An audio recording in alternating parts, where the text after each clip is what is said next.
মানবতার ফেরিওয়ালার মুখোশের আড়ালে ভয়ঙ্কর সব প্রতারণার অভিযোগ ওঠে child and old age care আশ্রমের চেয়ারম্যান মিল্টন সমাদ্দারের বিরুদ্ধে।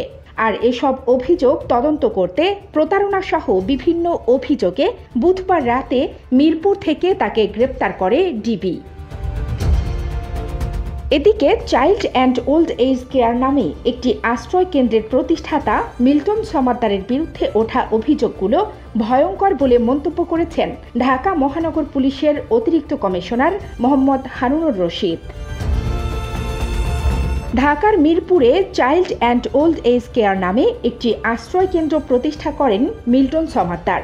মিল্টনের কথা মতো সেখানে আশ্রয়হীন বৃদ্ধ ও শিশুদের আশ্রয় দেওয়া হয়।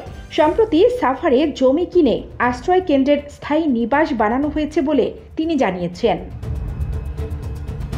মিল্টন সমাদ্দার সামাজিক যোগাযোগ মাধ্যম ফেসবুকে অসহায় বৃদ্ধ ও শিশুদের আশ্রয় দেওয়ার বিষয়ে প্রচার চালান।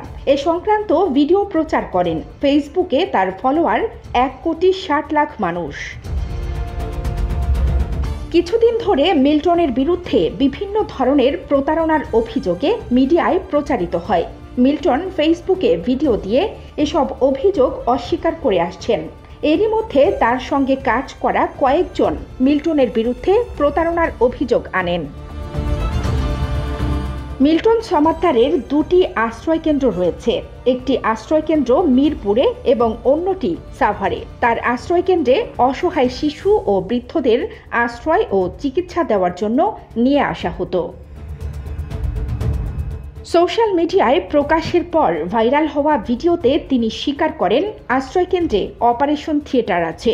যদি অপারেশন থিয়েটার থাকে বা হাসপাতাল থাকে সেটির লাইসেন্স থাকতে হয়, কিন্তু মিল্টন এ সংক্রান্ত কোনো লাইসেন্সের কাগজ দেখাতে পারেননি।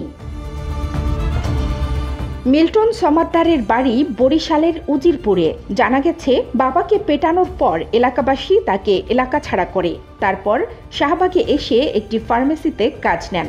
সেখানে ওষুধ চুরি করতে গিয়ে ধরা পড়েন। তাকে সেখান থেকে বের করে দেওয়া হয়।